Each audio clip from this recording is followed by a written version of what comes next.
And welcome to episode 16 of UFC Addicts. My name is Aaron, and I'm here as always with my co-host Leyton, and we're here to break down the first ESPN Plus card, whatever it's called over here in the States for the year 2019 with the UFC. TJ Dillashaw versus Henry Cejudo for the 125-pound flyweight title. My name is Aaron, as I said, and here is my co-host Leyton. And before we hop in, we're going to do a little bit of housekeeping. What up, buddy? What's up, bro? What's up? I'm excited to be back. I'm excited. There's been, 3 weeks now since we last did this podcast? Yep. Yeah, I'm excited, man. I'm excited. We're here. 2019 is on the go. Just to run through a few quick things. The last card, Jones versus Gustafsson. Nice profit on that card for UFC addicts. Just to let anyone know who's, listening for the first time, basically what we do is we predict every card, every fight, and we keep a track record of our picks in the description, so you can always see, if we're doing good, if we're doing bad. Currently, we predicted 184 fights in, which was 15 events, because we started halfway through the year, or something like that. Currently, with those picks, I'm at 117 correct out of 184. You're at 109 for 184. So, you had a bad last card, but apart from that card, we were basically, two ahead of each other. We was drawing for the majority of all of our picks. So, yeah, we're doing well. That's like 63%, and I think you're roughly 60%. So, decent there. Also, we're going to be looking for ways to improve the channel, and an idea I've had would be, for example, when we're breaking down a fight and we recall a specific moment of a fighter, I think adding tape adding that moment we're specifically talking about into our videos to give people who are listening more of an idea of what we're saying. We're recalling a moment, and now you're seeing that moment that we're speaking about. Would be a cool thing to add to the channel, so we're hopefully looking to do that. And my last thing I want to say is a shout out to Dan Ward, who is a follower of the channel. He reached out to me on social media, like an appreciation message. So yeah, heads up to Dan Ward. Thank you for that message. So yeah, I'll pass it back over to you. Right on, right on. Yeah, we just started this as two very passionate MMA fans, and we've tried to improve as we've gone along here. My picks have actually gotten a little worse over the last few cards, so hopefully the new year will help out. Anybody who's at all followed the channel closely, or even not that closely, probably knows about my main event streak, which I believe is at something like 11 straight main events I'm incorrect on now. So yeah, you're 3 out of 15. So hopefully in 2019, more brain picks for main events. I know there's at least a few people who are waiting to hear my main event pick before they make theirs. So stay tuned. I've been not a big surprise. Also going back and forth on this and quite a few fights on this card, but we are looking to improve as the year goes on here, and I'm excited to hop into this card. So there's been a lot of changes to it, so I'm glad we're recording a little bit later in the week. Hopefully the changes have finished, so this can be somewhat of a accurate breakdown for you addicts out there. So I don't know about you, but I'm ready to hop into this card. Let's jump in. And yeah, let's do it. So you want to lead us off here with Mr. Grant against Chance. Recountree is what I have it as. Chance Recountree. So go ahead and give us a little breakdown on Dwight, who we just saw fight in air quotes. So it should originally be Randy Brown, but he was taken off the card. Now we have Dwight Grant versus Chance Recountree. I know you said it right. I fucked that up, but yeah. Yeah, Recountree is what I have, but that doesn't matter that much. Go ahead. Okay, so Dwight Grant comes into this fight 0-1 inside the UFC. He fought a few weeks ago, which was against Zach Otto. Horrible fight. Most people would pretty angry with the decision. It was robbery, but at the same time, I can't completely agree that it was robbery because if you watch the fight, Dwight Grant was massively inactive, and the thing is, Zach Otto was no better. He was bad as well. Zach Otto's own corner said, you're 2 rounds down. So, at the same time, that decision for that fight was bad. But at the same time, Dwight Grant's performance was also bad. The fair decision for that fight would be, draw, no contest, or give both guys a loss. It was that bad of a fight. Not to interrupt your breakdown here, but basically what happened with that robbery is like if someone had a really nice house with a lot of nice things in it, opened up their front door, yelled, "Rob me, rob me, rob me, rob me," finally got robbed. It's still wrong to get in, it's still wrong. And some things are taken that they didn't want. It's wrong to get robbed at any point, but they were asking for the robbery to happen. Sorry, not with the interruption. You're completely smack on. You're smack on there. So this is another fight now for Dwight Grant. I'm assuming he's looked back at that debut and realized how hesitant he was. At the same time saying that, I can't really assume that he's going to go in there and be completely different. I'm going to have to see that before I start believing that, So, bit of a strange fight to kick us off. But I'm gonna take chance via decision. He looked fairly okay against Belal Muhammad for 15 minutes not too long ago. So, based off of what I've seen from Dwight Grant and Chance, I'm going to take Chance via decision.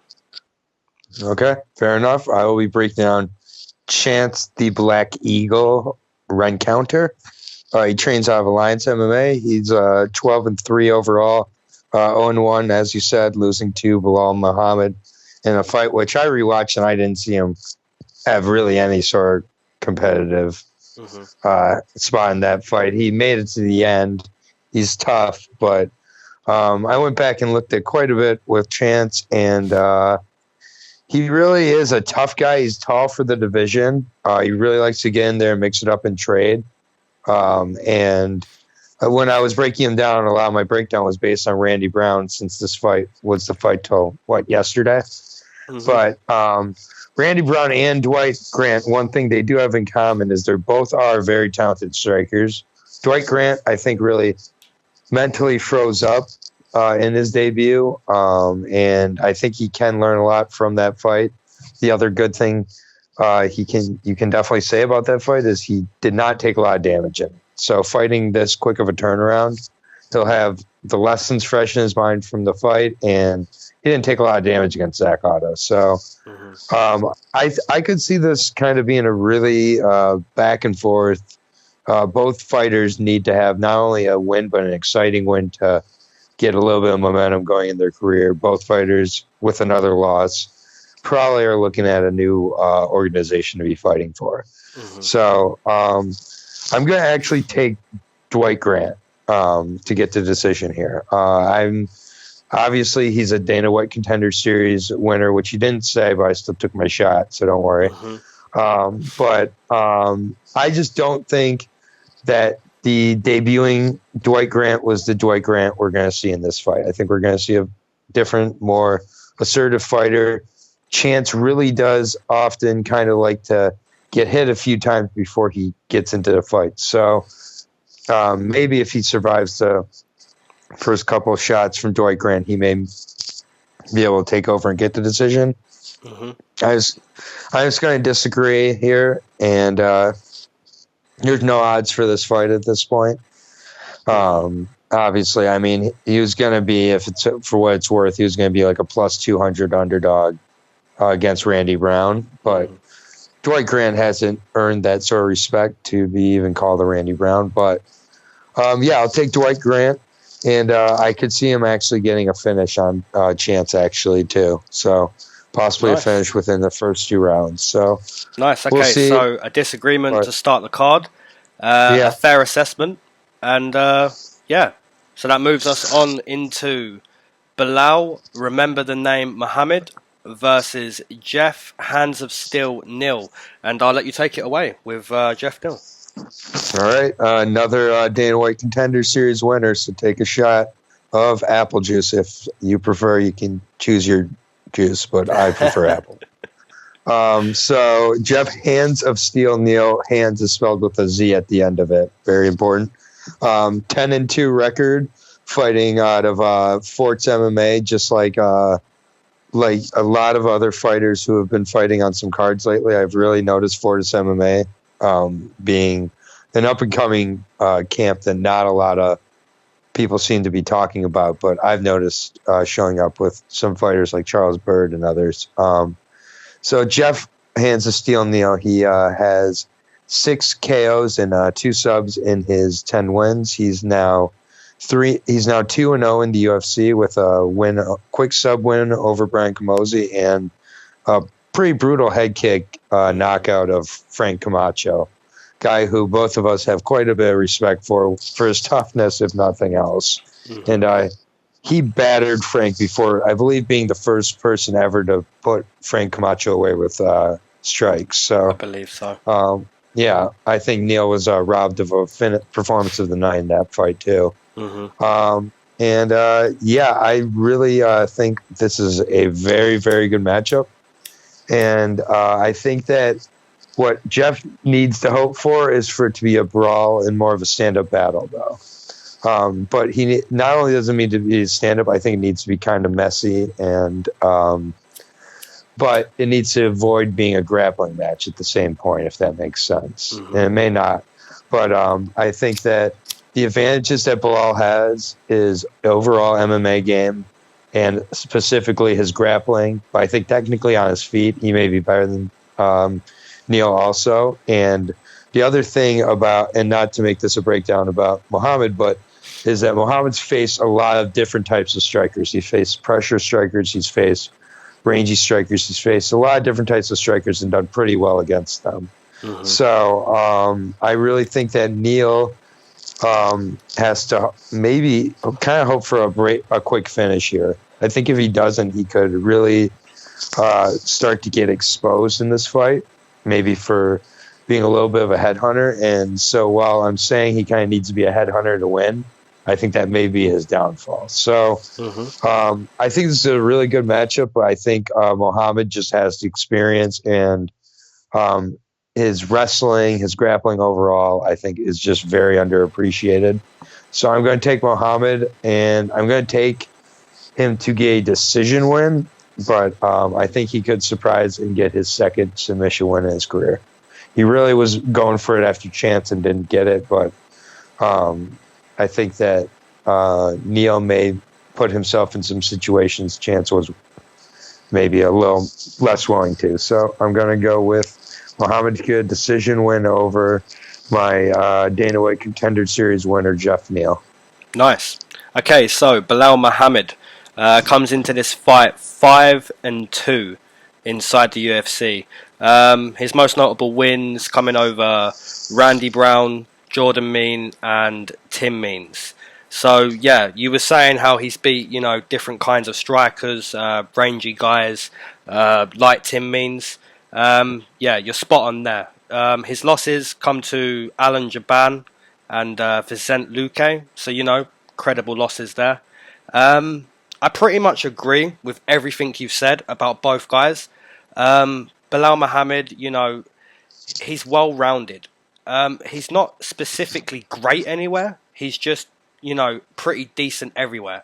So yeah, it's a tough fight. It's a really tough fight to, pick how it's going to go down. I pretty much agree with you. I think if Belal Muhammad is to win this fight, he's just kind of teaching Geoff Neal a lesson, if you will, in grappling, in, going to the third round, making it gritty. And at the same time, I agree with you on Geoff Neal. I think against Frank Camacho, his stand-up, he really showcased his stand-up. Absolutely. And his composure, to batter a guy like Frank Camacho the way he did, and to still see Frank Camacho standing there. I believe, 10 or 15 seconds before Frank Camacho actually got finished with that head kick. Frank Camacho was just like kind of screaming at him like, come on, let's go. Like, and you know, just to have the composure that Geoff Neal had, you know, really Very impressive. True. So, you know, no way Muhammad does anything like that. Yeah, for real. He's not that type of fighter. Yeah, so, you know, if Belal Muhammad wins, it's, you know, a grappling lesson. It's a gritty lesson for Geoff Neal. And if Geoff Neal wins, I think, you know, he showcases his stand-up. And I honestly believe that from what I've seen against Frank Camacho, his stand-up ability is beautiful. His composure is beautiful. And for that reason, I'm going to give Geoff Neal a round 2 TKO over Belal Muhammad. That will be 2 straight disagreements. Yeah, I respect that. And we do have odds for this fight, and Geoff Neal is the favorite. He is? Yeah, pretty heavy favorite here, minus 190. And Muhammad is coming back at plus 150. So you can get a decent amount of value if you do a little Geoff Neal, maybe second round. I would imagine TKO. Yeah, you might as well put that. I mean, I was basically about to say that. Anyone taking Geoff Neal is pretty much banking on a TKO finish. So you may as well just do bet 2 rounds TKO. or less. Yeah. Yeah. Fair play. So yeah, moving on. 2 disagreements. Now we have Dennis Happy New Year. Bermudez versus T. Edwards. And this is at 155. I'll be breaking down Dennis Bermudez. Okay, so he comes into this fight 9-7 inside the UFC. Originally a featherweight, you know, fighting at 145. He's lost 4 straight at 145. And 3 of those losses, the last 3 have been split losses. I saw him in North Carolina for one of those split losses. That was against Touchy Feely. You know, quite unlucky. Could have gone either way.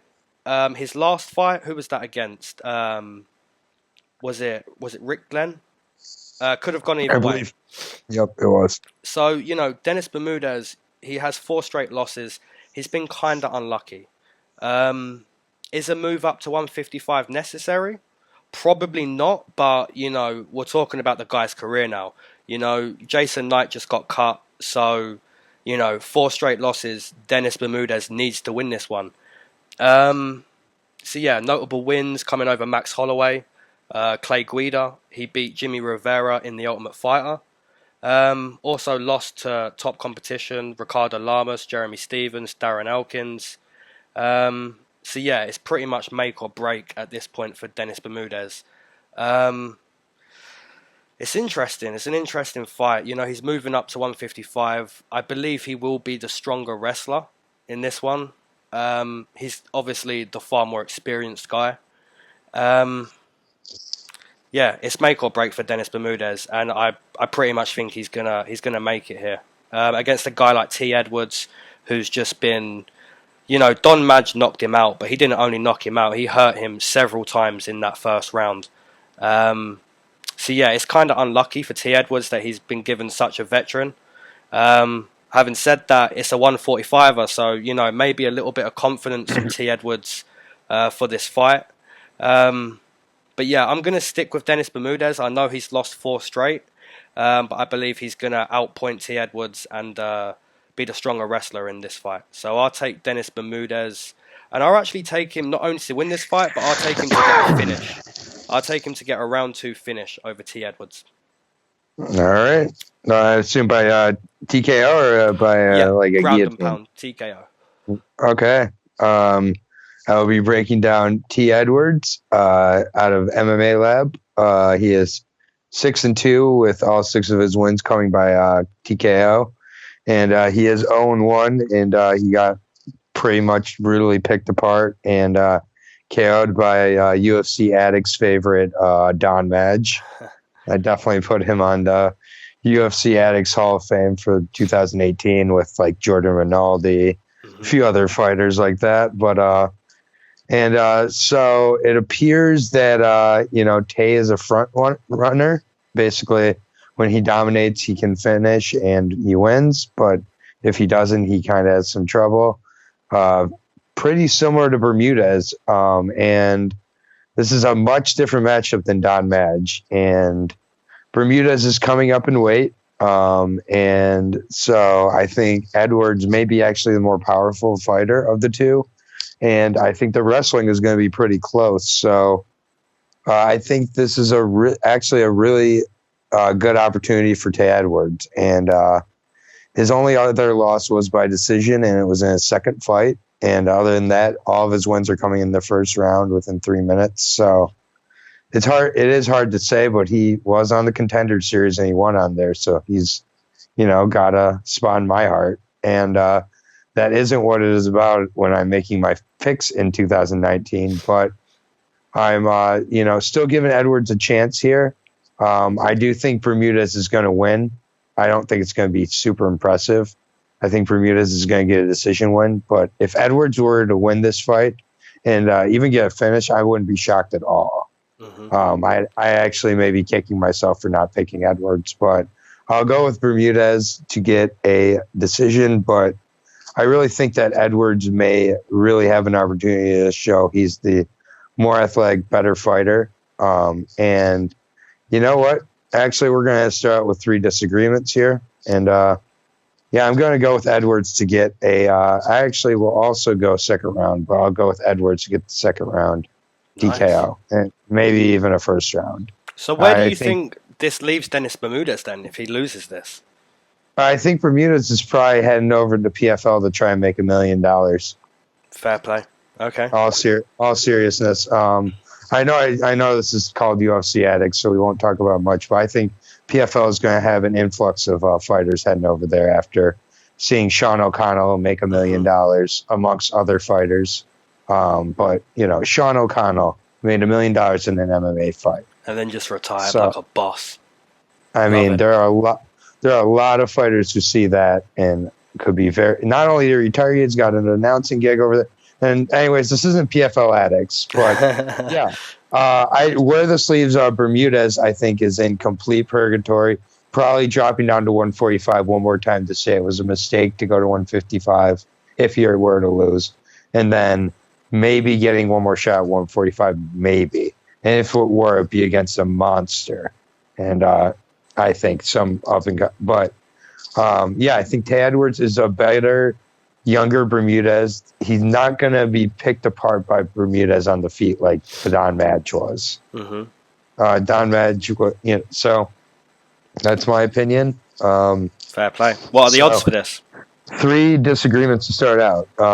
They opened with Tay Edwards as a slight underdog at plus 136, but they've shifted to Edwards being the favorite at minus 140 on Bovada I'm using. And Bermudez is a plus 110 slight underdog. Okay. So that sounds about right, I guess. Well, I think it's probably going to shift back and forth. I think by fight night, Bermudez could very well be the favorite. But I think whoever you bet on, you should bet on them to get the finish. I don't see this. But it could go to decision also. So what do I know? Yeah, it's a strange fight, but it's a really strange fight. Mm-hmm. It's a really strange fight. I think that Edwards has a really good camp at MMA Lab. He's trained with really good guys like Benson Henderson and others. Eric Crouch is a good coach. And I just think that loss in his debut was a wake-up call. I think he's had enough time to recover from it. And I think Bermudez is just kind of done at this point. I think maybe those weight cuts really sapped out a lot of him. Mm-hmm. And this move up, I don't think he's a 155er. So fair play. So 3 disagreements, and now moving on into the 4th fight, which is now it should have been Corey Sandhagen versus John Lineker. It's now Corey Sandhagen versus Mario Bautista. Right. Take it away with Mario Bautista. So about Mario Bautista, I mentioned MMA Lab. That is where he trains out of in Phoenix. So he trains out of a legit camp. I don't know a ton about him. I found out that he was fighting Corey Sandhagen about 20 minutes ago. but he is a 5'9", 135er if he makes weight, which I'm very much anticipating he won't. Nothing against him. It's just short notice, so I'll assume. But he appears to be pretty much, well-rounded MMA fighter. He has 3 finishes by submission. So I think that he's capable in this fight, but where Sandhagen's going to shine is on his feet with his footwork. He reminds me of a more violent Dominic Cruz in a lot of ways, with how he moves around, how he really uses his footwork to get in and out. And really, seems to tag his opponents. He was tough. He fought through that adversity against Yuri Alcantara. But I think Mario Batista's best chance is to try to get this down to the ground and make it a grappling exchange and try to choke him out. I don't see that happening. I see Sandhagen probably finishing him within the first round. Nice. Okay, so Corey Sandhagen comes into this fight 2-0 inside the UFC. Wins over Austin Arnett in his debut. And he recently beat Yuri Alcantara in his last fight. Debuted at 145. Then dropped down to 135 is where he's continuing to fight at. Corey Sandhagen is 5'11". So we've got a guy who's 5'11", cutting down to 135. So in my opinion, potential prospect for 135. I was actually at his debut in North Carolina. I've said that a few times now on this podcast, I'm sure. Beautiful performance, really nice debut. Pieced up Austin Arnett real bad, ripping to the body. In his last fight against Yuri Alcantara, he's shown he's got heart. He refused to tap in that armbar, so, he holds his own on the ground. Standing up, he looks great. I was actually going to take him against John Lineker, so, how can I take Mario Bautista if I'm not taking John Lineker? I'm going to agree with everything you've just said there. Even if Mario Bautista gets it down to the mat, we've seen Corey Sandhagen survive from impossible positions. So, Corey Sandhagen for me, I'll take a round 1 TKO. All right, we finally agree for 2019. 4 fights in. Nice. We have our first agreement. So, not much more to say about that fight. Lineker versus him would have been very interesting. And who would you have taken there? Who were you originally leaning towards? I was leaning towards Lineker for sure. Sandhagen, I think I picked against him. Who did he fight in his debut? Austin Arnett. Yeah, I didn't pick against him in his debut then. But I did pick against him against Yuri Alcantara as well. Mm-hmm. So, yeah, I don't know how he didn't tap, but it just shows his heart. This kid does not want to lose, and he's here. Yeah, 5'11" at 135. Yeah, and he's got some legit skill. I always like when people talk about heart, but I also want to know if there's some skill to go with the heart because, heart can get you so far, Darren Elkins, but eventually when you fight the really good guys, you can be maybe one of them, but you're not going to beat most of the good guys he fights. So I definitely think he's not just heart, but he definitely has heart to go with the skill. Mm-hmm. So, I think that this is an opportunity for him to just, kind of pick up a win. Props to him for being willing to stay on the card, because he is risking a lot here and not going to gain a whole bunch. He's not going to fight someone better. Hopefully he gets that. If he wins against Bautista, then he really does deserve that fight against Lineker, which I was questioning going into this fight. Mm-hmm. So, but we'll see. Yeah, fair play. Okay, so moving on to the 5th fight. Alonzo Menifield versus Vinicius Alves. And I'll be breaking down Alonzo. Okay, so Alonzo comes into this fight 7-0 inside his pro career. I believe this is his debut in the UFC. He's fought twice on the Contender Series. So what can I say about this guy? He's a 205er. He is massive. When you look at him, at 205, you're like, wow, that guy's big. So, he hits very hard. And when you're looking at a 205 and thinking he's big, that's when you know he hits hard. So yeah, styles make fights. Alonso's going to want to keep it on the feet, looking for that big knockout power. I believe Vinicius Alves is a grappler, more into jiu-jitsu. I did have a chance to see his fight on the Brazilian Contender Series.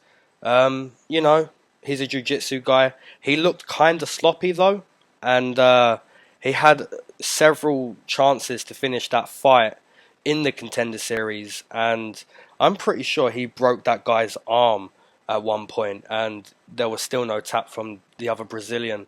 But yeah, he looked pretty slow and kind of sloppy to me. And Alonso Menifield looks like a guy who's not just going to be taken down. That guy is massive. So yeah, I've seen a bit of tape from both sides. I don't know a huge lot about both guys, but I do know what this fight's going to be. This is going to be a grappler versus a striker. And I usually side with the grappler, you know, in situations that are obvious. But yeah, I'm going to side with the striker on this one. I believe Alonso Menifield is going to get it done in the first round pretty quickly. And yeah, it's going to be nasty. So I'll take Alonso Menifield via TKO in round number 1. Okay. I will be breaking out Vinicius, Mahmoud, Alves, Castro, Moreira. Those are all his names. He is 9-1 with 1 TKO and 8 submissions. So the guy is completely a grappler. He had a second round triangle win on Dana White's Contender Series from Brazil. And 7 of his wins came within 3 minutes or less, and 6 of those being by submission. But I've heard of none of those people. He's a good size for 205 as well, but definitely not built like Menifield. He's more tall and lengthy. Definitely looks like more of a grappler type of body. And I just think that in order to get Alonso any chance, he's going to have to drag Alonso into the later rounds and make those muscles use some oxygen and hope to maybe take him down in the second and third round and get some sort of submission win in order to win. And I just don't see that happening. I think Menifield's going to land early and often and get the finish in the first round. So I'll take Alonso Menifield to finish Vinicius. I also usually go with the grappler, but I think in this case, it's going to look kind of similar to... did Paul Craig ever fight Khalil Roundtree? Yes, he did. And did Khalil Roundtree win that fight? That was in Scotland, where he just knocked him out. He stood over him. He stood up, yeah, vicious. Yeah, I think it's kind of see a similar type of situation here. I'd go along with that. So I'll go with Alonso. Both are in their debut here. I think that Vinicius has kind of made his way to this point by just being a way bigger, like, Brazilian than the guys he's fighting. So we do have some odds for this fight, unlike a lot of the fights, or a few of the fights, I should say. Alonso is a pretty heavy favorite at minus 260. So I'm kind of surprised he's that much of a favorite, but I also think that there's maybe a decent reason for that. I'm not crazy about those odds, though, being that heavy for 2 debuting fighters, especially when both do have a clear avenue for how they can win their fight. So, I don't know. How do you feel about those odds? To be honest, I'm pretty convinced that Alves is too slow and definitely too sloppy. So yeah, I'd be all over those odds. Minus 260. I could definitely see him, being minus 400. After we see the outcome of this fight. Yeah, I really believe Menifield will get it done. So yeah, 260. That's not too bad. I'd go along with it. Okay, fair enough. We are moving on to the first female fight of the night between Ariane Lipski and Joanne Calderwood. I will be breaking down JoJo here. And this fight is at 125. Yep. JoJo is 12-3 with 5 TKOs and a submission in her career. That submission coming in her last fight at 125 by triangle over Kalindra Ferreira. And she was just as surprised as everybody else, I think, when it got pulled off. But good for her pulling off that triangle off her back, correct? Yeah. Yeah, so if you had that bet, you made a hefty profit that night. Any sort of submission when before that, she had some struggles, and I think some of it had to do with the weight cut. And I think she has a good opportunity to build off her flyweight debut, but she's got a real tough and aggressive and violent opponent in Ariane. And sometimes I think JoJo is a little bit lackadaisical in there and kind of almost doesn't seem to be awake, not to sound harsh. But I think that I would like to see JoJo looking to mix up her game here and not just rely on her kickboxing, although it's very good and often probably a very much an advantage for her. I think with Lipski, she may not be aggressive enough, and Lipski may be pushing the pace a little bit and winning the fight both in the judges and with regards to damage. So I'm actually going to go with Lipski here. And I'm going to go with her to get the decision. I think JoJo's tough enough, but I think Lipski also could get the finish very well. I think Lipski hits really hard, and she's aggressive and goes for finishes often. So I like Lipski here to get the win, though. Nice. Okay, so Ariane Lipski. You say she's violent. Her ring name is the Queen of Violence. So there you go.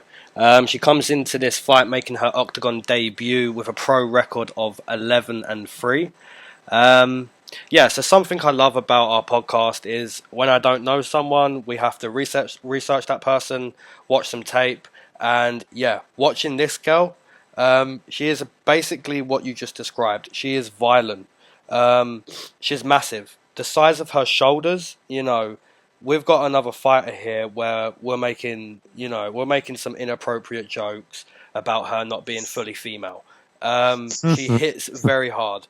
I have watched tape and I have seen she does get hit as well. She does get hit. At times she is a statue, and I think that the key in this fight for Joanna Calderwood is going to be footwork. I think her footwork and her movement will allow her to score on Lipski. At the same time, having said that, Lipski does hit very hard. And, if one of those, punches connects fully, there is a chance that Lipski could win this fight. However, we've seen Joanna Calderwood over the years. She has fought top competition. She's been there. She's done it. At times, she is asleep, like you said. At other times, she surprises you. I just think the competition Joanne's fought, is going to help her here. She's experienced and she knows what Lipski comes with. She knows she has to be on her bike. And I believe she will be. But at the same time, this fight is just... I don't even want to make a pick for this fight because it's tough, man. Which way is it going to go? Do you just side with the favourite here? I don't know. I just think Calderwood's footwork is going to be vital, and I believe she can pull off the decision. So we're going to disagree. This is 4 out of 6 so far. Our method is the same, a decision win, but we're going to disagree. I believe Calderwood, her movement can save her here. Yeah, and I'm tempted to pick Lipski to get a finish. I really am. And I don't mean, I'm not comparing these two fighters. I'm just comparing, I am, but what I'm about to say, but just the method in which they throw it. She throws her punches very similar to Amanda Nunes. Like, I see a lot of violence and, she hits like a dude. Yeah, for real. I mean, she's scary, man. So we'll see how she transfers over here, and maybe I'm prematurely jumping on a hype train, but who do you think is the favorite in this fight? I'm going to say that Lipski's probably a slight favourite. Yeah, so Lipski is actually a 225 favorite. Okay, that's a... okay. And so Calderwood coming back at plus 175. And I'm totally fine with that, those odds, frankly. But I was surprised to see the secrets come out on Lipski. So I thought that Calderwood would garner a little more attention from bettors. But since the line's open, it's actually shifted further towards Lipski. That's fair play. So I can see how people are putting their money on that. So yeah, moving on into a fight that I am excited to bet on because it's always a fun time to bet on a Donald Cerrone fight. So yeah, Alexander the Great Hernandez versus Donald Cowboy Cerrone. And I'll take it away with Cerrone real quick. So yeah, what can we say about Donald Cerrone? He comes into this fight, 21 wins, 8 losses inside the UFC. So this is his 30th fight, I believe. Unless he has like a draw or no contest somewhere down the line that I've missed. This is his 30th fight. Yeah, what can we say? Donald Cerrone, jiu-jitsu, leg kicks, the clinch, he has it all. It's hard. It's hard picking a Donald Cerrone fight. I don't want to pick him. I don't feel confident picking Donald Cerrone this day and age. And I don't feel confident picking against him either. So, it's always fun to bet on a Donald Cerrone fight because you never know what's going to happen. Sometimes he's there, against Mike Perry, against Yancy Medeiros most recently. And sometimes he's not there, Darren Till, Leon Edwards. And I believe that the guy who Donald Cerrone loses to now is that up-and-comer, that guy who's extremely hungry, that guy that's still climbing the mountain, that guy who can overwhelm him, get in his face, force him to fight, throw, and I believe that guy is Alex Hernandez. Having said that, at any time this can finish. Donald Cerrone can throw a hook, a leg kick, a head kick. If this goes to the mat, we could see some crazy shit off of Donald's back. Donald can end this at any point. At the same time, Alex Hernandez most likely pushes the pace, fights in Donald's face. It probably doesn't go to a decision, but for some reason, I just see Alex Hernandez, just pushing the pace all fight. I believe Alex Hernandez will win a decision. Having said that, Donald Cerrone, sometimes he's there, sometimes he's not. And it's fun to bet on a Donald Cerrone fight. So I will definitely be putting my money on Alex Hernandez. I don't feel confident, but yeah, I'm going to take Alex Hernandez to be more hungry, push the pace, and win 3 rounds. I'm going to give him a 30-27 over Donald Cerrone. Okay. I'll be breaking down Alex the Great Hernandez, and this kid definitely believes his nickname. I mean, anytime you hear an interview with him, he really believes he believes he is great, wants to be great, seems fully immersed in just training and becoming a better fighter. And that's something that I think it's fair to question about Donald Cerrone at times at this point in his career, particularly. So, so far, Alex Hernandez, he's 10-1 overall and 2-0 in the UFC with wins over Benavidez with a quick TKO. And then he dominated Obama Mercier. So, showed he had wrestling, showed he had really strong grappling. I don't think it's the best idea for him to rely on that completely against Donald Cerrone. I think he needs to rely on his whole MMA game. And I think he'll do that. I think he's really going to push the pace and be in his face. That rhymed. Just really not give Cerrone a lot of room to breathe, and I think hurt him kind of early and often. And I think he's going to be able to put him away. I'm going to have a 3rd round TKO for Alex Hernandez. I think he's going to be able to kind of handle Cerrone throughout the fight, though. And Cerrone, I think, then has some things to start thinking about how much longer he'll want to do this, I think. But that's kind of getting ahead here. But going to the odds, Hernandez is the favorite here at minus 200. You open at minus 155. So minus 200. I feel confident putting in a bet on him at even those odds. So from the sound of it, it sounds like I'm a little more comfortable betting on Hernandez here against Cerrone than you are.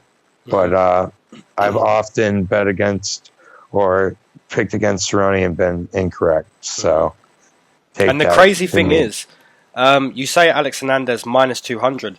Alex Hernandez was an underdog against Murcia.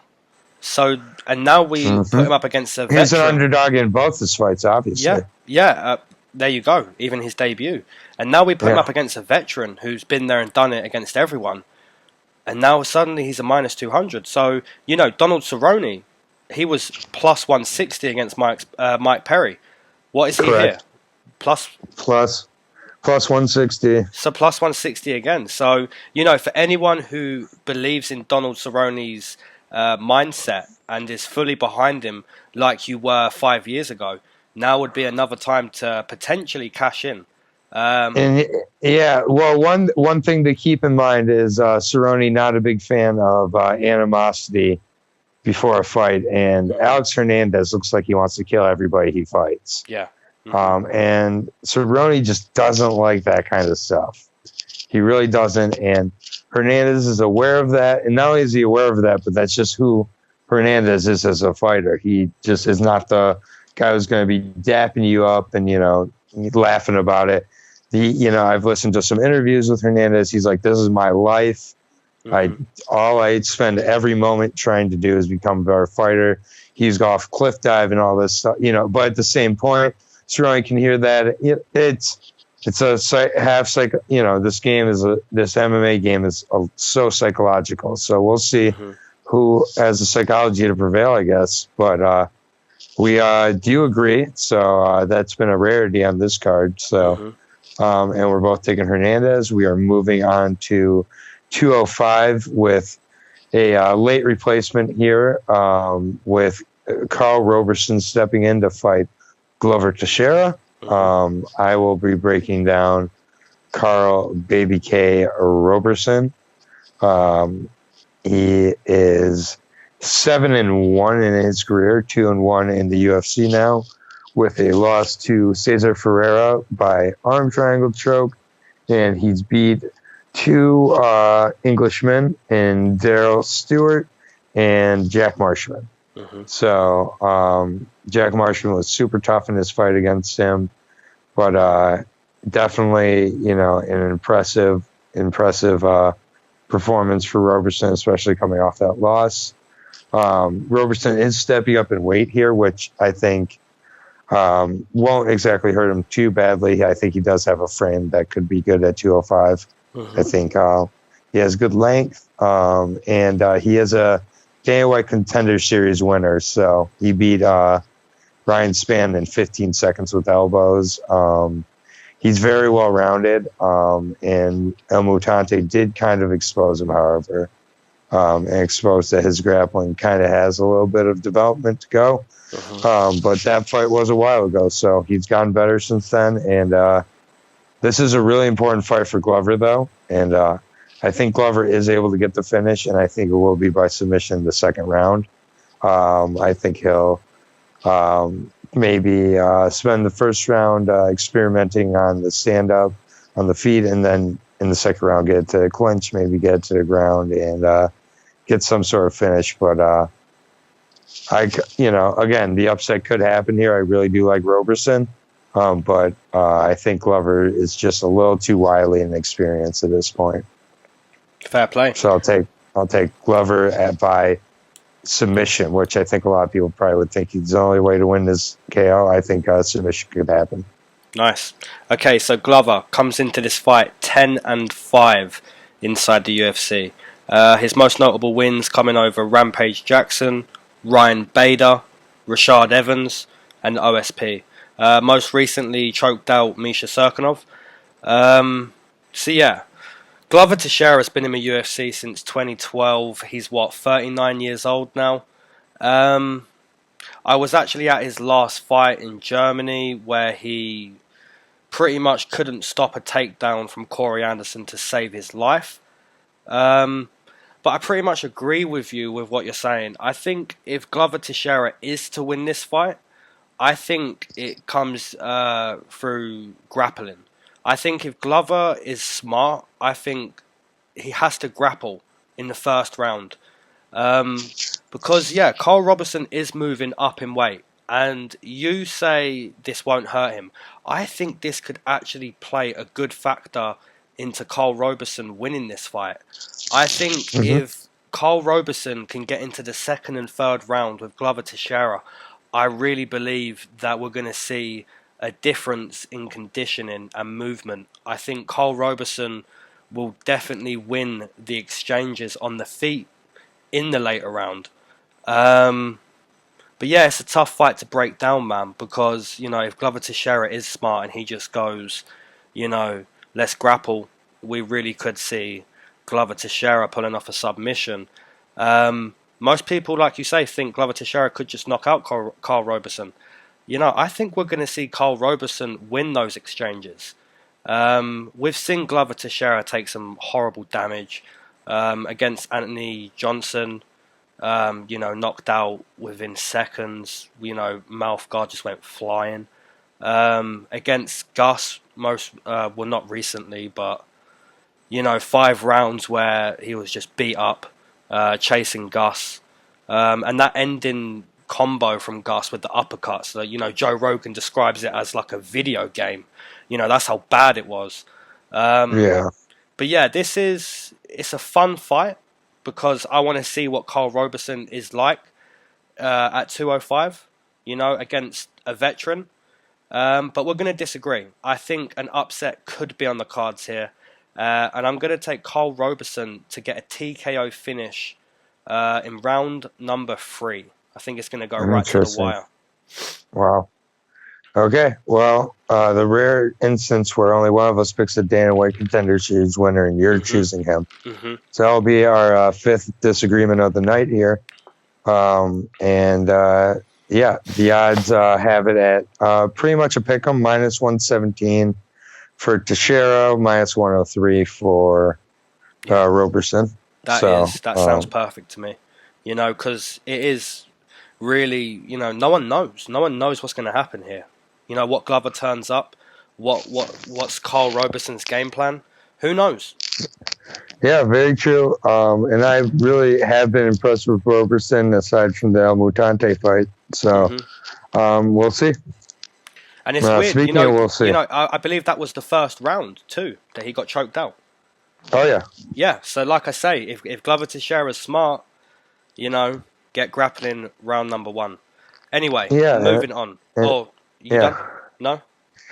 Yeah. Go ahead. Okay, so moving on to I believe this is flyweight fight, 125. Yep. Okay, so we have Paige VanZant versus Rachel Ostovich, and I'll be breaking down 12 gauge. Okay, so she comes into this fight 4-3 inside the UFC. So yeah, the hype's gone. The hype's definitely gone. Her most notable wins coming over Kaylin Curran and Felice Herrig. Yeah, so yeah, the hype is gone. Yeah. Her losses came to Rose Namajunas, which is, you know, okay. Michelle Waterson, which is okay. And most recently was her debut at 125 against Jessica Rose Clark, where she was basically ragdolled by a much bigger woman. I don't think that will happen again here. Rachel Ostovich is naturally a 125er. So yeah, I think Paige VanZant, you know, she has a nice game. She has that flashy stand-up. She has the nice kicks. She definitely has some jiu-jitsu. Yeah, Rachel Ostovich definitely isn't going to manhandle her. And I believe styles make fights, and stylistically, this is a nice fight for Paige VanZant. I think she's going to fight her own fight, move the way she wants to move. You know, no spinning back elbows or whatever she did against Jessica Rose Clark where she broke her forearm. yeah, I believe Paige VanZant can have success in this fight. I believe Rachel Ostovich actually got choked out by Montana. So yeah, that's obviously not impressive. So yeah, I think Paige VanZant pretty much wins in every area of this fight. And I'm fairly confident she can get her first win at 125. So I'll be taking Paige VanZant via... I'm going to take a submission. I've not taken a submission yet. So I'm going to take Paige VanZant via submission in round number 2. All right. I'll be breaking down Rachel Ostovich. She is a whopping 4-4 with 2 submissions. She's 1-1 in the UFC. Decent. She's a decent grappler. Stand-up's not that great. She's pretty average. I don't really know what to say here or who to really pick. To be honest, I think either one of these two could win this fight. They're both not that great. I'll go with Paige, and I'll pick her to get a decision.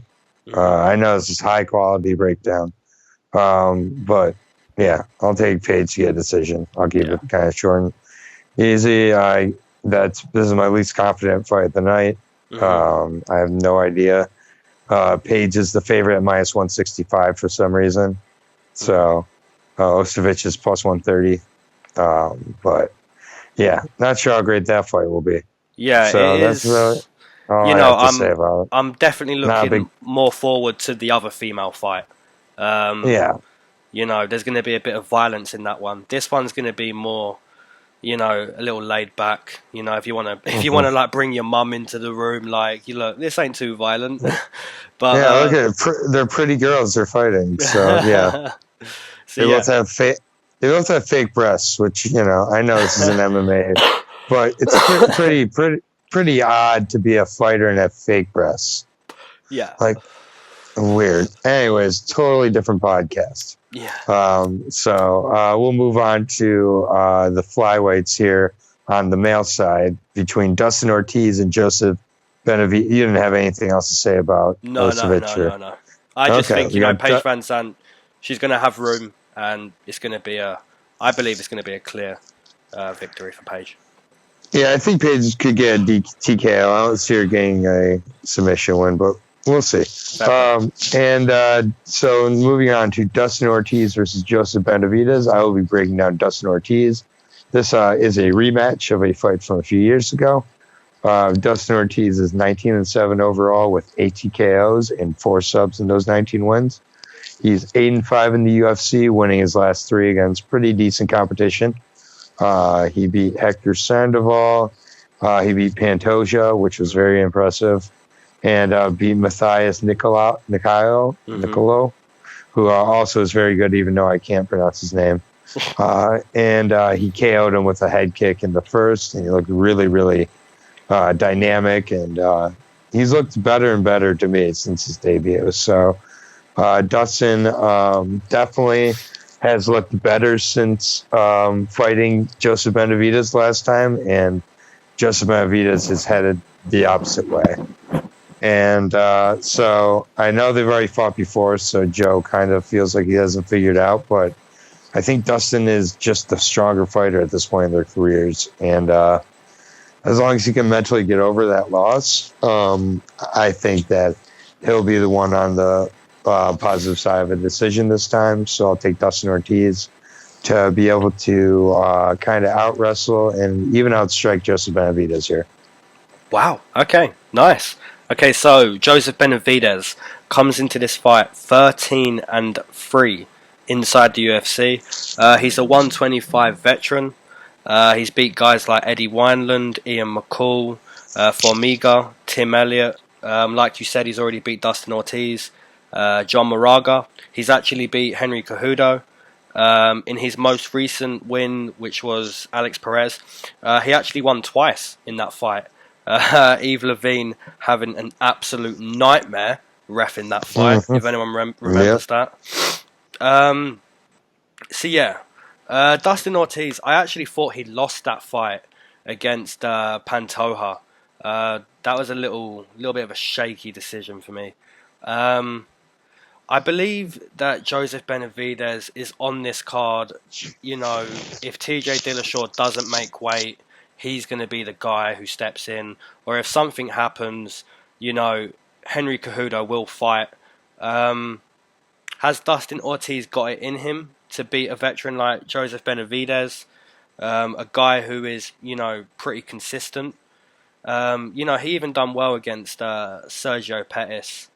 I did take Pettis that night, and I was impressed. But you know, he done well. But yeah, has Dustin Ortiz got it in him? I'm actually surprised we're disagreeing on this one. I'm gonna take Joseph Benavidez to do what he does. You know, get that decision win. But yeah, I don't know why this fight's here. I'm assuming it's just here. You know, if Joseph Benavidez needs to step into the main event, but yeah, I think this is a mandatory win for Joseph Benavidez. Dustin Ortiz has improved, like you said, but, you know, has he improved to the level where he can, you know, get a victory over Joseph Benavidez? Yeah. In my opinion, no. But, you know, at the same time, maybe. But I'm going to stick with Joseph Benavidez here via decision. Yeah, fair enough. I mean, Benavidez was not looking like a world beater before that fight against Perez, but he really did come back and look strong in that fight. And yeah. I did pick Perez. We both picked Perez in that fight. And you know what? I felt lucky to get another chance when Yves Levine stepped in. Like, no, wait, it's not over. I felt lucky. I was like, okay, Alex Perez is gonna re-heal now. Yeah, like he's gonna come back. Oh no, he won twice. But I think there was a lot of extra motivation for Benavidez being a Team Alpha Male fighter and things like that. So maybe a little extra focus at a later end of his career. I think Ortiz. Yeah, as confused as you are why it's happening, I think Ortiz has really earned this fight, even though that Pantoja fight was close. I agree with you. He did win the fight, and he's in this fight because he's won 3 straight, and I believe 5 of 6, or 5 of 6, yeah. So he's definitely, if this division does continue after Saturday night, whoever wins that fight is in position to claim a title shot, possibly. So the odds definitely have it with you. They opened massive here. 360 minus 360 for Benavidez. Wow. Yeah, they've shrunk down to minus 240. So the lines shifted. That's a lot more accurate. I'd say around minus 180, 190 sounds about right. But 240, yeah, plus 190. 240, I think that's taking into account they've already fought once. And how particularly, I mean, Benavidez looked good, but Ortiz did too. Ortiz got a massive knockout with that head kick. So, you know, I think but Ortiz has never been more confident coming into this fight. So he has motivation to get back a loss. So we'll see. But that is... disagreement number 6 on the card. That is. So, yeah, we are moving on to a hell of a fight at 155. So I'll take it away. We have Gregor Gillespie versus Yancy Medeiros, and Yancy Medeiros will be stepping down from 170. Okay, so Gregor Gillespie comes into this fight 12-0 in his pro career, 5-0 inside the UFC. He's another guy that I've seen live, which was in North Carolina against Jordan Rinaldi. Yeah, that was really impressive. He basically mauled the life out of him. That's basically what Gregor Gillespie does. Having said that, each fight I'm seeing from Gregor Gillespie, his stand-up is improving. His stand-up is coming to a point where, you know, he's moving forward in a way that guys are actually a little scared of his stand-up. Like, they assume he's just going to shoot, but he actually stands there and, you know, he makes sure that when he shoots, it's perfect, you know. So, Yancy Medeiros stepping down, you know, there's a lot of frame there. There's a lot of frame for Gregor Gillespie to work with. Having said that, if Yancy Medeiros somehow stops the takedown or, you know, gets into a position like he did against the Brazilian Cowboy where, you know, it's the 3rd round and he's able to keep getting up, we've seen Yancy Medeiros throw down, and he's going to be coming with that Diaz Holloway style. So we could potentially see Gregor Gillespie get absolutely pieced up. Having said that, I'm fully behind Gregor Gillespie. I've seen his whole career develop.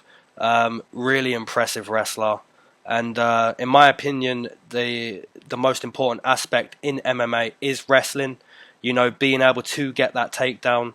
And I'm fully behind Gregor Gillespie. But this is definitely a good step up in competition for Gillespie. But I'll take him. And I'll take him to get I'm going to take him to get a round 1 ground and pound finish over Yancy Medeiros. I don't see this going to a decision, but I'm going to take a round 1 finish for Gillespie. All right.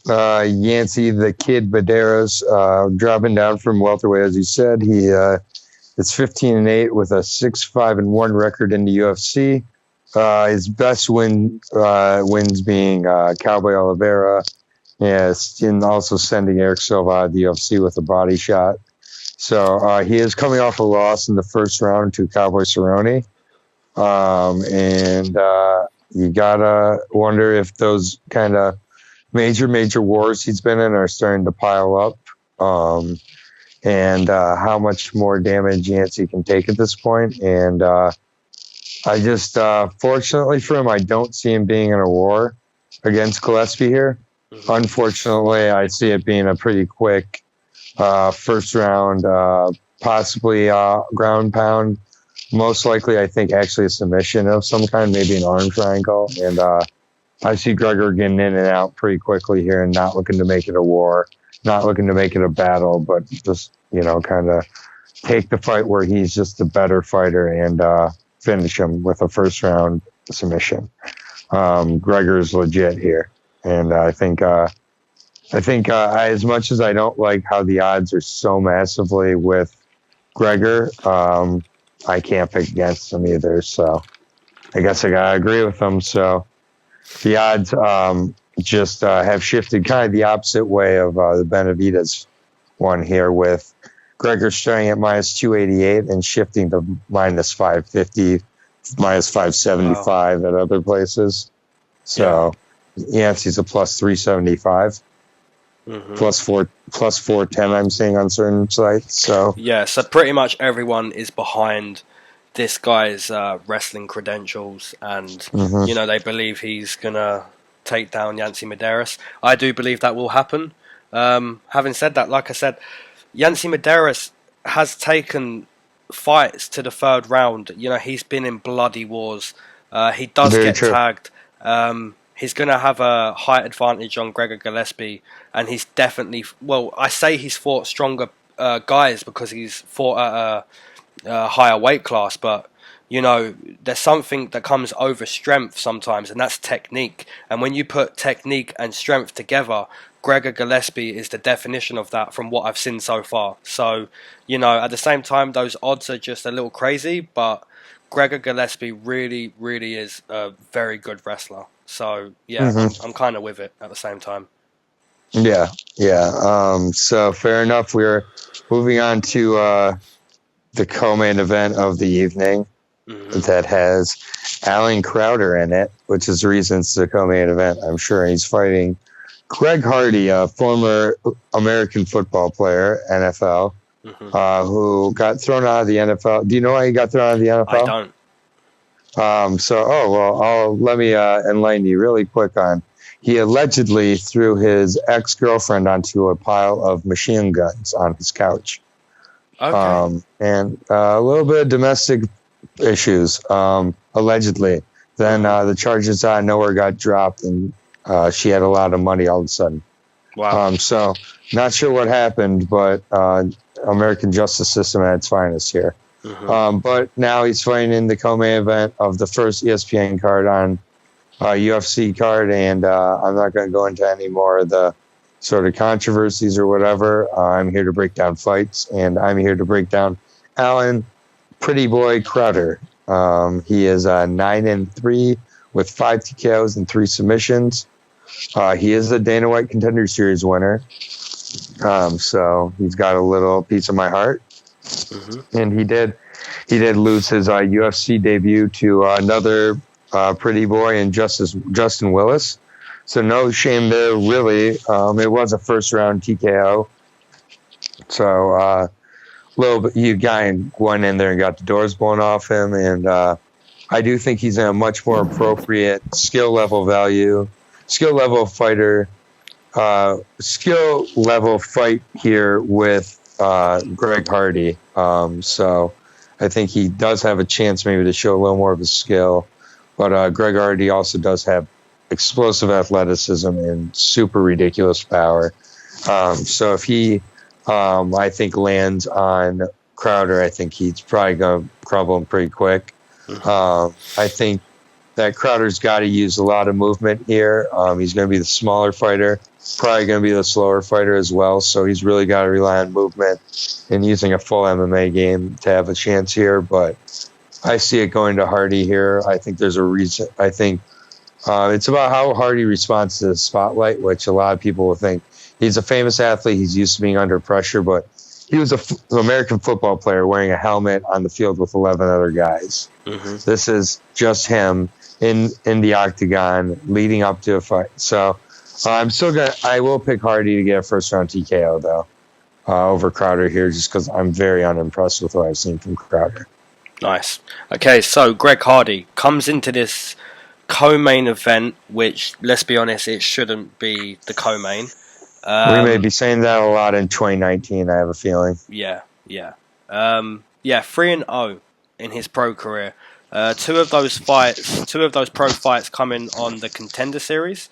After those two fights on the Contender Series, he went on to fight again in September.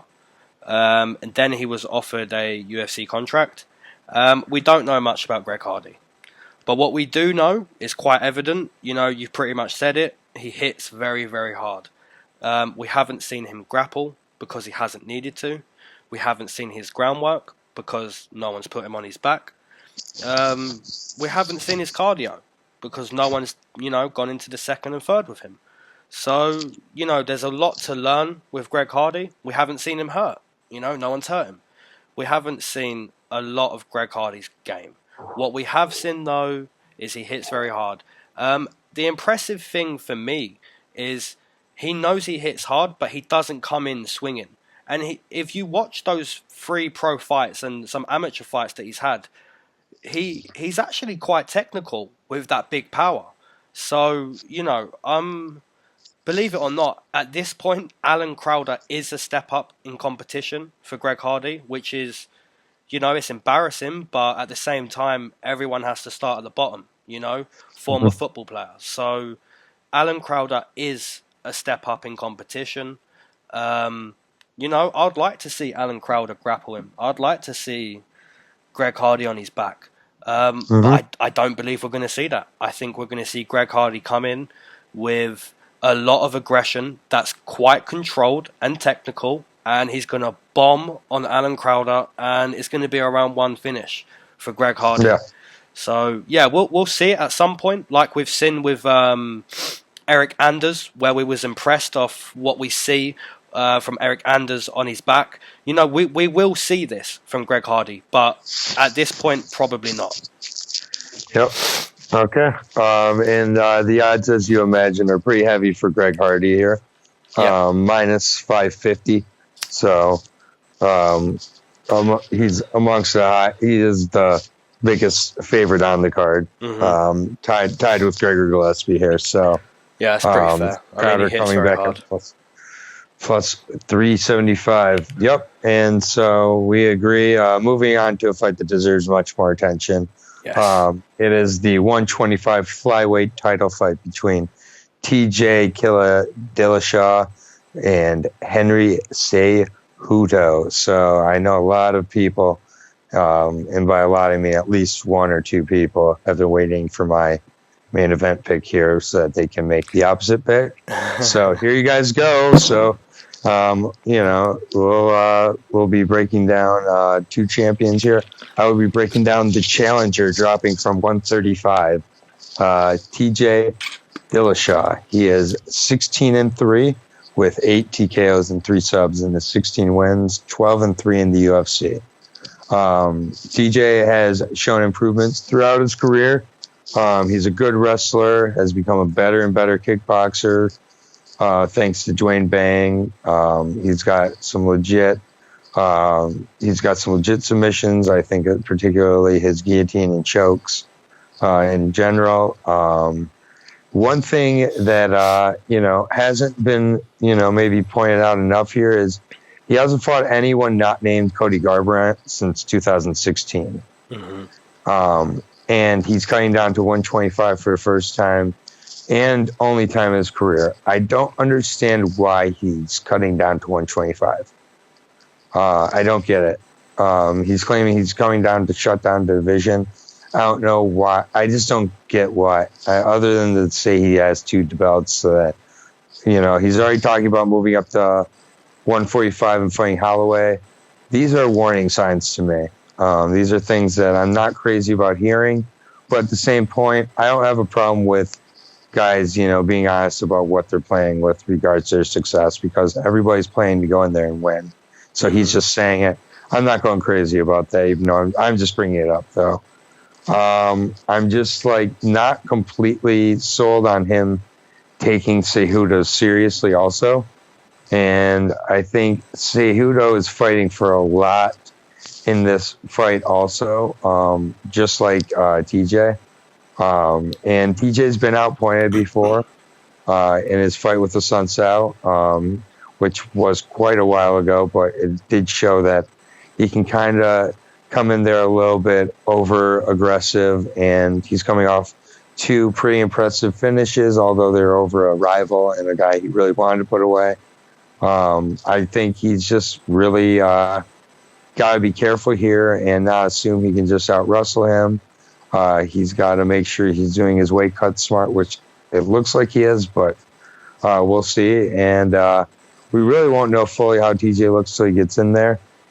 All that being said, I am going to go with TJ in this fight. I think TJ has just more tools. I think he will be able to defensively keep him from being out wrestled. Sorry, and I see him, using a lot of kicks. I'm not sure if he puts away Cejudo. I think Cejudo is tough for sure, but I think also Cejudo has shown he get hit to that body and go down. And I think Dillashaw has shown he can get some good body shots going. So I'm going to take Dillashaw. I could see a 4th or 5th round finish by TKO, but I'm going to take a decision for TJ Dillashaw. And I think he shuts down the division, moves back up to 135. Hope he doesn't go to 145 anytime soon. But, again, I think this is a close fight. I think this is a good fight. I really respect Cejudo. And I assume that TJ feels the same way and is taking him as serious. I think this is a good fight. I've gone back and forth on it. And so I'm taking TJ, meaning Cejudo is going to be still your 125 champion. Nice. Okay, so Henry Cejudo comes into this championship fight 7-2 inside the UFC. Notable wins over DJ, Formiga, Wilson Hayes, Sergio Pettis. Where can I start with Henry Cejudo? He's very big, obviously, for 125. He's an Olympic gold medalist from the 2008 Beijing Olympics. Do I think he could out-wrestle TJ Dillashaw? Yes, I think he can. Do I think he could knock out TJ Dillashaw on the feet? Yes, I believe he can. He has very hard punching power. He's a very good wrestler. He has that kind of stalking mentality. Pretty much the whole fight against DJ. It's a really, really tough fight to predict, I think the biggest question in picking this fight is, that extra 10 pounds for TJ Dillashaw to cut. What is he going to look like? Is he going to be that guy we know? Is he going to be a stronger version of that guy? that we know, or is he going to be weak? Is that weight cut gonna, really zap him? I don't know. I don't know. You don't know. No one knows. We just have an opinion. We have to wait. We have to wait to see the weigh-ins. We have to wait to when we see him walking out and stepping foot in that octagon. But what I can go off is we know how good TJ Dillashaw is. He's very unorthodox. He has a switching of stances. He puts that head kick out there. He has great body kicks. And he's very unorthodox. And he does have, good punching power. So, this is a really, really hard fight to break down. Because, if you're picking Henry Cejudo, I feel like you have to, expect a finish. Because to outpoint a guy like TJ Dillashaw, that's just going to be so hard. And, if he does outpoint him, I think he finds a finish. It's as easy as that for me. But, it's a hard fight to pick. I believe TJ Dillashaw does have the better skill set in MMA. But yeah, we're going to agree with this main event. And, you get these main events Not wrong. Good news for you. I feel good, though. I feel good. I think, it has to change. And I believe 2019, well, now I believe more than ever, 2019 is going to be a good year for you so far, starting off with the main event. I hope so. And I want to get a main event right. No, I really believe, if a guy who weighs in doesn't look terrible and he looks ready to pump right back up to 145, I believe both guys are going to be around the same weight stepping into the octagon. 2 or 3 pounds either way. But it's a really hard fight to break down because we don't know what's going to happen. But I'm going to stick with TJ Dillashaw and I'm going to take that decision win. And I just believe he's going to... And it's hard for me to pick this because I also predicted Cejudo to beat Demetrius Johnson. And, that was a shock to the MMA world. But, I take each fight as they come. And I try to break each fight down with my head. My heart obviously wants to pick Cejudo again now that I predicted that DJ victory for him. But I'm going to stick with TJ Dillashaw. The only way I'm changing my mind is if, weigh-ins come and he just looks dreadful. That's the only way I'm going to change my mind. And there's a strong possibility of that. But at the same time, if he weighs in and he looks good, I'm sticking with TJ Dillashaw for a decision. Yeah, so we agree. The odds agree with us as well. TJ has shifted down to a minus 200 favorite, but I'd say that's respecting Cejudo well, but Cejudo's minus 165. I just think, again, Dillashaw is just the better MMA fighter here. So, overall, Those odds as well, just like the Brian Ortega and Max Holloway, those odds could really come close fight night because, like I say, the weigh-ins are a big part of where the odds go. And if we see a really ripped, muscly Henry Cejudo who's ready and you just see TJ Dillashaw looking real thin, those odds, man, they can come close. So be ready for a shift in odds. But yeah, we're going to agree on that main event. We're gonna. And what's your fight of the night here in all these fights?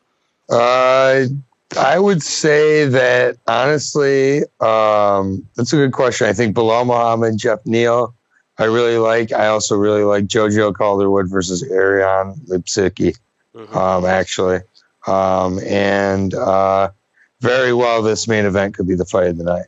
Yep. Well, I'm going to stick with the main event for the fight of the night. We're both taking decisions, so I think we're going to see 25 minutes of just, real competitive fighting between both of these champions. So, yeah. So, overall, we have how many disagreements? 6? I believe 6. 6 disagreements. So that's a decent amount. And, this is interesting. I think it'll be an entertaining card. Not sure how many super duper relevant fights there are on it, but should be good to get some MMA back in 2019. And just one more announcement is that the UFC addicts will be watching live in Philadelphia for the ESPN card, I believe, in March. Yeah. So any listeners in Philadelphia, let us know, and I'd love to meet up with you. But anyways, I don't have much more to say about this card. What about you? Yeah, man. This card is a little funky here and there, but we've had 3 weeks off. We're back. I'm really looking forward to February because we have 4 events in February, then 5 in March, and like you say, we're going to be at that card at the end of March.